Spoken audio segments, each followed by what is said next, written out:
నాకు 2005లో ఎంఆర్ఓ అప్పట్లో తహసీల్దార్ గారు భాస్కర్రావు సారు నాకు ఈ పట్టా ఇచ్చారు. దీనికి సంబంధించిన ఇంటి పన్ను 2000 నుంచి 2014 వరకు ఇంటి పన్ను కట్టున్నాను.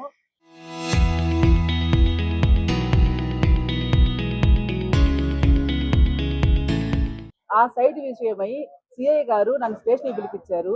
పిలిపించినప్పుడు వీళ్ళు ఆర్టీఐ తెచ్చిన దీని విధంగానే నువ్వు కూడా తీసుకొచ్చుకోవాలని చెప్పి అన్నారు. నేను ఎంఆర్ఓ కార్యాలయానికి వెళ్ళి ఆర్టీఐ కట్టున్నాను. అది వచ్చేదానికి టైం పడుతుంది సార్ అని చెప్పి వెళ్ళి సిఐ గారికి నేను మనవి చేస్తున్నాను. సిఐ గారి తర్వాత ఆవిడ మళ్ళీ వచ్చి మా మీద కేసు బనాయించి మళ్ళీ స్టేషన్ దగ్గర పిలిపించారు. మాకు ఎంఆర్ఓ గారు ఇచ్చిన ఈ పట్ట ఇంటి పన్ను కాగితాలు అవన్నీ తీసుకొని సిఐ గారి దగ్గరికి వెళ్తే అవి చూపిస్తే ఇవి ఎందుకు పనికొస్తాయి, దేనికి పనికొస్తాయి, మూతి చూసుకొని పడేసేదానికి పనికొస్తాయి కానీ దేనికి పనికిరావు, ఏం మీరు ఆటలు పడుతున్నారా అని తెసే అని మాటలు మాట్లాడి మమ్మల్ని అక్కడి నుంచి మిమ్మల్ని కేసు పెట్టి మిమ్మల్ని జైల్లోకి పంపిస్తాను, మీరు వెళ్ళి ఎంఆర్ఓ ఆఫీస్కి వెళ్ళి సరైన ఆధారాలతో ఇక్కడికి రండి అని చెప్పి మమ్మల్ని అక్కడి నుంచి పంపించేశారు. మళ్ళీ ఆవిడ నేను కొక్కిలేరు తీసుకొచ్చి పని చేపిస్తున్నాను. మా అమ్మగారైనా ఎంబేటి కరుణ మా స్థలం దగ్గరికి వెళ్ళి కొక్కిలేరు అతనితో మీరు ఇక్కడ పని చేయొద్దు, దాని మీద కేసు ఉన్నది, మా మీద కేసు పెట్టినారు, మీరు ఏం పని చేయొద్దు అని చెప్పి పంపించేస్తే ఆ బండి ప్రమీల, బండి సుశీల, బండి సరోజ, చంద్రను, వెంకటేశ్వర్లు వీళ్ళంతా కలిసి మా మీద రాళ్లతో కొట్టాము అని చెప్పనేసి ఎంబేటి కరుణమ్మ కీర్తి మీద కేసు పెట్టి ఎఫ్ఐఆర్ చేసి ఇట్లా చేసి వాళ్ళని ఏమంటే స్టేషన్ దగ్గర పిలిపించారు. పిలిపించిన తర్వాత మా అమ్మగారిని పిలిచి ఎందుకు మీరు అక్కడికి వెళ్ళారని అంటే, సార్ నేను వాళ్ళని ఏం అనలేదు, నేను కొక్కిలేరు వాళ్ళతో నేను మాట్లాడాను అంటే, అసలు నీ స్థలం దగ్గరికి పోవద్దన్నా ఎందుకు వెళ్ళావనంటే అది కేసు ఉందని చెప్పి అన్నానే కదా సార్, నేను ఇంకేం అనలేదని అంటే, మీకు ఎన్నిసార్లు చెప్పాలి అక్కడికి పోవద్దని చెప్పని అనేసి, మీరు ఎందుకు వెళ్ళారు అని అంటే, సార్ మీరే కదా మా దగ్గర ఉన్న ఒరిజినల్ కాగితాలన్నీ తీసుకొచ్చి చూపిస్తే అవి ఎందుకు పడేదానికి పనికొస్తాయని చెప్పి అనేసి మీరే కదా సార్ అన్నారు అన్న మాటకి సార్ ఏమంటే, నేను మీ ఇంటి పనోడిని అనుకుంటున్నావు, ఏమనుకుంటున్నావు లంచ్ అని చెప్పి బూతు మాటలు మాట్లాడి ఆమె చంపకు మళ్ళీ ఇచ్చి ఎడం చేతి పక్క చంప మళ్ళీ ఇచ్చి కొట్టాడు. ఆమెని కొట్టిన తర్వాత ఆమెకి ఇచ్చేదంతా వాసిపోయి ఆమె భయపడిపోయేసి పెద్ద హాస్పిటల్లో ఆమెను అడ్మిట్ చేస్తున్నాను సార్. మీరు దయ ఉంచి ఇది పరిశీలించి సిఐ గారిని సస్పెండ్ చేయాలి సార్. సిఐ గారు నశించాలి. సిఐ గారి మీద కఠిన చర్య తీసుకొని సస్పెండ్ చేయాలి ఆ సార్ని. ఇట్లాంటి మా అభాగ్యుల్ని ఎంతమందిని ఆ విధంగా స్టేషన్ చుట్టూ తిప్పుకుంటున్నాడో, ఇట్లాంటి మాలా మాదిగల్ని ఎంతమందిని ఆ విధంగా అన్యాయం చేస్తున్నాడో మీరే పరిశీలించి ఎస్పీ గారికి మేము కలెక్టర్ గారికి మేము రిపోర్ట్ చేస్తామని చెప్పనేసి మా మీద కక్ష కట్టి మా అమ్మగారిని హాస్పిటల్ పాలు చేశాడు. సిఐ గారు నశించాలి, సిఐ గారు నశించాలి. మా ఆవేదన మీరు పరిశీలించమని మేము కోరుకుంటున్నాం సార్.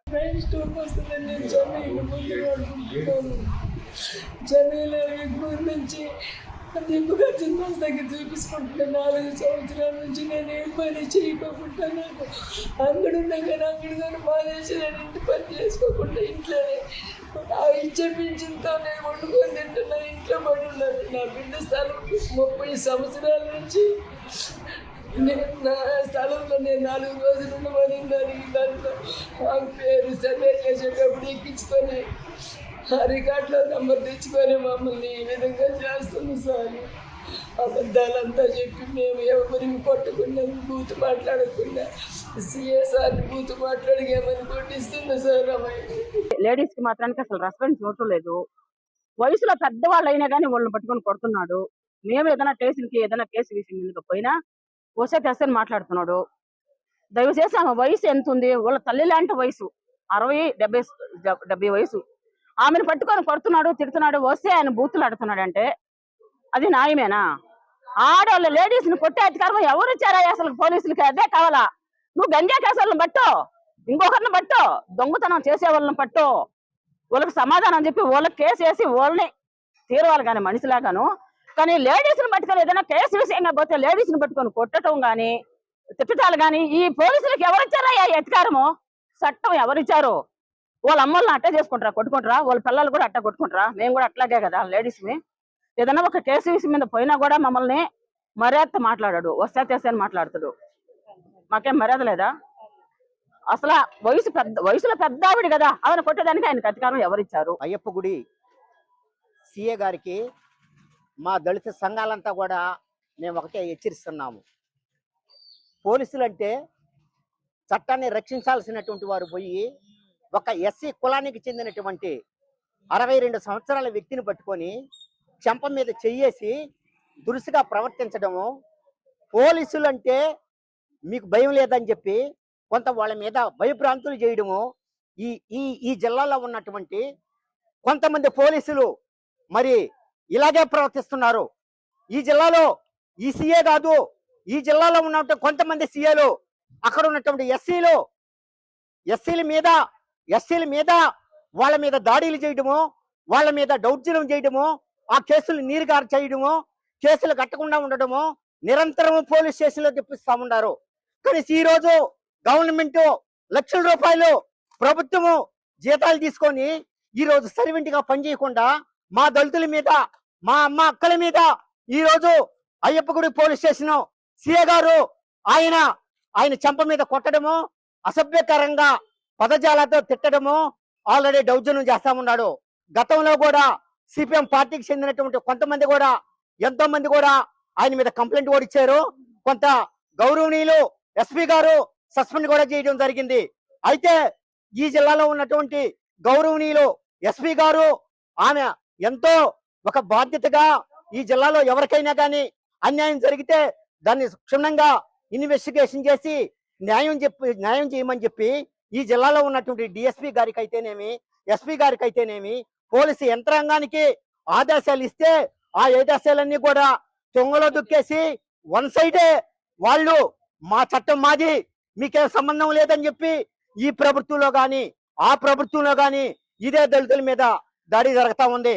నేను ఒకటే అడుగుతా ఉన్నా, ఈ జిల్లాలో ఉన్నటువంటి ఎస్పీ గారు ఒక స్పెషల్ కమ్యూనిటీ ఆల్రెడీ ఆ పోలీసు ఆ సీసీటీవీ ఫుటేజ్ కూడా పరిశీలించి పూర్తి ఎంక్వైరీ చేసి ఆ ఎంక్వైరీలో ఆమెను కొట్టారా లేదా, ఈ రోజు ప్రభుత్వ హాస్పిటల్లో ఆమె అడ్మిట్ అయి ఉంది.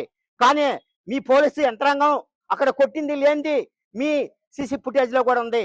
ఇది మరి కూడా ఏం చెప్పినట్టు చట్టం ఈ రోజు పొలిటికల్స్ ఒక ఎమ్మెల్యేకి అన్యాయం జరిగితే వెంటనే ఆ సీసీ ఫుటేజ్ తీస్తారు. ఒక ఎస్సీలకి నిరుపేదలకి ఒక అన్యాయం జరిగినప్పుడు ఈ సీసీ ఫుటేజ్ ఎందుకు తీరు? మేము ఎస్పీ గారిని ఒకటే అడుగుతున్నాం. ఎస్పీ గారు వెంటనే స్పందించి ఈ పోలీస్ స్టేషన్లే కాదు అన్ని పోలీస్ స్టేషన్లో ఇక్కడ ఎస్సీల కేసులు కట్టడంలా, ఎస్టీల కేసులు కట్టడంలా నీరు గారుస్తా ఉన్నారు, అనేకమైనటువంటి ఇబ్బందులు పెడతా ఉన్నారు. ఆల్రెడీ నెలల పాటు, సంవత్సరాల పాటు ఆల్రెడీ కేసులు ఎఫ్ఐఆర్ చేయకుండా వీళ్ళు ఇష్టం వచ్చినట్టు ఫేక్ ఆల్రెడీ ఏం చెప్పినట్టు కొన్ని ఈ దౌర్జన్యంగా వీళ్ళ మీద అన్యాయంగా కేసులు కూడా కడతా ఉన్నారు.